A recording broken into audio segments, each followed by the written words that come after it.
Hello everyone, I'm Kenshin. Welcome to Speaking of History.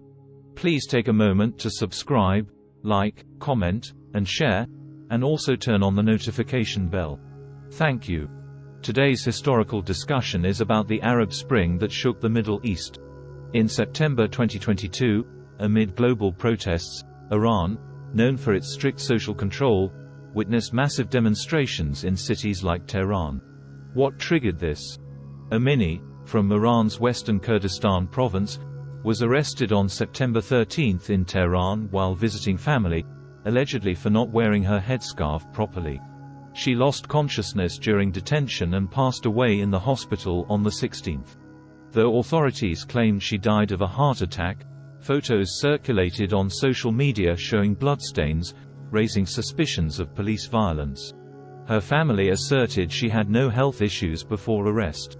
Iran had intensified its enforcement of headscarf rules for women in recent months, following a shift in policy under conservative President Raisi. Human rights activists claimed she died from police head injuries during custody. Authorities denied this, promising an investigation. Following the incident's exposure, masses suspected her death resulted from police violence, prompting protests in Tehran and other cities, demanding transparency on Amini's exact cause of death, dissolution of the morality police, and even chanting, "Down with the dictator." By September 22, over 200 were injured and 6 dead. This event reminds me of the Arab Spring, another tragedy caused by oppression, igniting widespread anger. Let's revisit the Bouazizi self-immolation incident in Tunisia in 2010, which sparked the Arab Spring. First, let's talk about the protagonist. Like you and me, he is an ordinary person. His full name is Mohamed Bouazizi, born in 1984 into a family of construction workers in Tunisia. After his father's death when he was 3, his mother remarried his uncle. He had 6 siblings. Despite media reports of him having a university degree, poverty prevented him from pursuing further education. His sisters also stated that he did not graduate from high school. At the time, Tunisia's unemployment rate was as high as 30%. He tried to enlist in the military but was rejected. Faced with repeated job rejections, he resorted to selling produce on the streets with a cart, earning about $140 a month. His goal was to replace the cart with a pickup truck, or rent one. His friends described him as a very well-known and popular person who would provide free fruits and vegetables to extremely poor families. Now, onto the event itself. According to friends and family, local police had harassed him for years, often confiscating his produce cart. However, with no other means of survival, he continued as a street vendor. On December 16, 2010, he borrowed $200 to buy more produce to sell the next day. At 10:30 a.m., police harassed him again for selling without a permit, even though bribery wasn't necessary. His sister said, "Can you imagine what kind of persecution would drive a young man to do this?" They fined him, took his goods, forcing him to buy goods on credit to support his family. In Sidi Bouzid, those without reliable connections or money to bribe officials are subjected to humiliation, losing their livelihoods. Even a 45-year-old female municipal official, Fida Hamdi, along with 2 colleagues, assaulted him, slapped him, spat on him, confiscated his electronic scale, and overturned his fruit cart, a typical example of bureaucratic abuse. Angry, he went to the local government office to complain, but the governor refused. Someone quoted him as saying, "If you don't see me, I will set myself on fire." Even so, his plea was ignored. He then bought a can of gasoline or 2 bottles of paint thinner. At around 11:30 a.m. local time, less than an hour after the humiliation, he poured gasoline over himself in front of the local government building and set himself on fire. According to the family lawyer, he was taken to the hospital in Sidi Bouzid by an ambulance. However, the hospital couldn't treat his severe burns, so he was transferred to Sfax, 70 miles away. Recognizing the severity of the situation, the government moved him to the Burns Treatment Center in Ben Arrows, where even President Ben Ali visited him. However, despite all efforts, He passed away on January 4, 2011, at 5:30 p.m. local time, 18 days after self-immolation. His mother had no prior knowledge of her son's intention and stated that Bouazizi's suicide was due to humiliation, not poverty. She also mentioned previous police harassment, saying, "That incident deeply affected his psyche and wounded his self-esteem." The female municipal official was later dismissed and left Sidi Bouzid. President Ben Ali ordered her arrest, but her whereabouts remain unknown. His funeral was attended by over 5,000 people, starting from Sidi Bouzid, passing through his hometown. To avoid issues, the police did not allow the procession to pass through the site of Bouazizi's self-immolation. Many recited, "Farewell, Muhammad, we will avenge you. Today, we weep for you. We will make those who caused your death weep." The people didn't back down. The protests continued for 2 weeks, starting from Sidi Bouzid.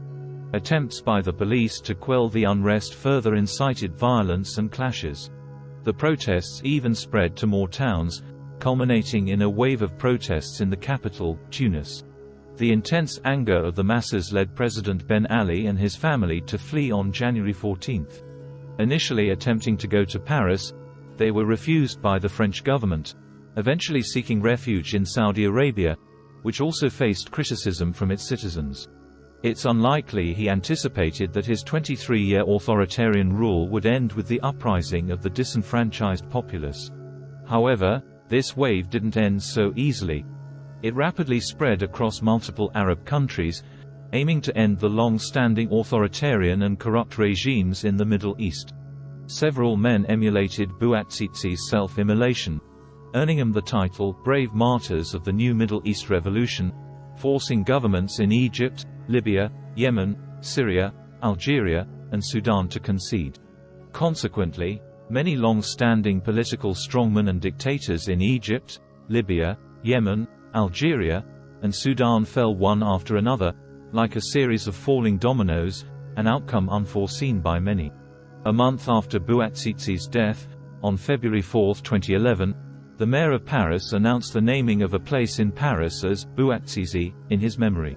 On February 17, the Tunisian government renamed an important square in the capital, previously named November 7th Square, to commemorate the rule of President Ben Ali before 1987, as Mohamed Bouazizi Square. On October 27, the European Parliament awarded the Sakharov Prize to 5 individuals: Bouazizi, Asma Mahfouz of Egypt, Abdesattar Ben Musa of Libya, Razan Zaitouna, and Ali Ferzat of Syria, recognizing their contributions to advocating for human rights and freedom for their respective peoples. Named after the renowned Russian physicist, dissident, and 1975 Nobel Peace Prize laureate Andrei Sakharov, this prize was established by the European Parliament in December 1988. The recipients are individuals and organizations dedicated to defending human rights and freedom of thought. Returning to the present day, protests have spread across more than 50 cities within a few days, with even Mashhad, known for its conservative atmosphere, witnessing women publicly removing and burning headscarves. The death toll from these protests may have exceeded a dozen, with 17 reported deaths in the Kurdistan province, where the Human Rights Organization listed the names and photos of the deceased. The scale of these protests is unprecedented in the country, with authorities deploying riot police and controlling the Internet. Tara Seperi Farr, a senior researcher at Human Rights Watch's Middle East and North Africa Division, stated that Iran's morality police wield significant power and weaponry, overseeing the government's recent establishment of re-education centers. Iranians who fail to comply with national etiquette regulations may be detained in these centers, where they are subjected to courses on the importance of head coverings and forced to sign pledges to adhere to national dress codes, reminiscent of actions taken by another country in Xinjiang. As for Hadi Ghaemi, the executive director of the Iran Human Rights Center in New York, he pointed out that after the establishment of the re-education centers, the morality police would use non-compliance with headscarf regulations as an excuse to arbitrarily detain numerous women. These women are treated as criminals, forced to reside, be photographed, and attend courses without any legal basis. Iran's newly elected President Raisi, who took office in 2021, has imposed strict requirements regarding headscarves.